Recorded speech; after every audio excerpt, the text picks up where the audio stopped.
आज मैं आपको एक ऐसी स्टोरी सुनाने जा रहा हूं जो कि हमारे जीवन रिलेटेड है, जिसका शीर्षक है शिकंजी का स्वाद। इस कहानी की शुरुआत होती है तब से जब एक प्रोफेसर क्लास ले रहे थे। क्लास के सभी छात्र बड़ी ही रुचि से उनके लेक्चर को सुन रहे थे, उनके पूछे गए सवालों के जवाब दे रहे थे। लेकिन उन छात्रों के बीच कक्षा में एक छात्र ऐसा भी था जो चुपचाप और गुमसुम बैठा हुआ था। प्रोफेसर ने पहले ही दिन उस छात्र को नोटिस कर लिया, लेकिन कुछ नहीं बोले। लेकिन जब 4 से 5 दिन तक ऐसा ही चलता रहा तो उन्होंने उस छात्र को क्लास के बाद अपने केबिन में बुलवाया और पूछा, तुम हर समय उदास रहते हो, क्लास में अकेले और चुपचाप बैठे रहते हो, लेक्चर पर भी ध्यान नहीं देते, क्या बात है? कुछ परेशानी है क्या? छात्र कुछ हिचकिचाते हुए बोला, सर वो मेरे अतीत में कुछ ऐसा हुआ है जिसकी वजह से मैं परेशान रहता हूं, समझ नहीं आता क्या करूं। तब प्रोफेसर ने उस छात्र को शाम को अपने घर पर बुलवाया।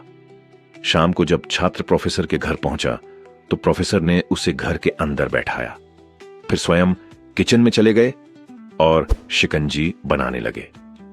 उन्होंने जानबूझकर शिकंजी में ज्यादा नमक डाल दिया। फिर किचन से बाहर आकर शिकंजी का गिलास छात्र को देकर कहा, ये लो शिकंजी पियो। छात्र ने गिलास हाथ में लेकर जैसे ही एक घूंट लिया, अधिक नमक के स्वाद के कारण उसका मुंह अजीब सा बन गया। यह देख प्रोफेसर ने पूछा, क्या हुआ, शिकंजी पसंद नहीं आई? नहीं सर, ऐसी बात नहीं है, बस शिकंजी में नमक थोड़ा ज्यादा है। प्रोफेसर बोला, अब तो यह बेकार हो गया, लाओ गिलास मुझे दो, मैं इसे फेंक देता हूं। प्रोफेसर ने छात्र से गिलास लेने के लिए अपना हाथ बढ़ाया, लेकिन छात्र ने मना करते हुए कहा, नहीं सर, बस नमक ही तो ज्यादा है, थोड़ी चीनी और मिलाएंगे तो स्वाद ठीक हो जाएगा। यह बात सुन प्रोफेसर गंभीर हो गए और बोले, सही कहा तुमने, अब इसे समझ भी जाओ, ये शिकंजी तुम्हारी जिंदगी है, इसमें घुला अधिक नमक तुम्हारे अतीत के बुरे अनुभव हैं।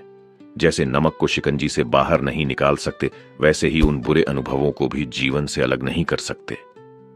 वे बुरे अनुभव भी जीवन का हिस्सा ही हैं। लेकिन जिस तरह हम चीनी घोलकर शिकंजी का स्वाद बदल सकते हैं, वैसे ही बुरे अनुभवों को भूलने के लिए जीवन में मिठास तो घोलनी पड़ेगी ना। इसीलिए मैं चाहता हूं कि तुम अब अपने जीवन में मिठास घोलो। प्रोफेसर की बात छात्र समझ गया और उसने निश्चय किया कि अब वह बीती बातों से परेशान नहीं होगा। यह कहानी हमें सिखाती है कि हम जीवन में अक्सर अपने अतीत की बुरी यादों और अनुभवों को याद कर दुखी होते रहते हैं।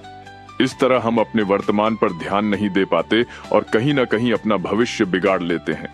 जो हो चुका उसे सुधारा नहीं जा सकता, लेकिन कम से कम उसे भुलाया तो जा सकता है, और उन्हें भुलाने के लिए नई मीठी यादें हमें आज बनानी होंगी। जीवन में मीठे और खुशनुमा लम्हों को लाइए, तभी तो जीवन में मिठास आएगी। ये स्टोरी बहुत ही प्रेरणादायक है, जो हर व्यक्ति को अपने जीवन में जोड़ना चाहिए और अपने भविष्य को उज्जवल बनाना चाहिए।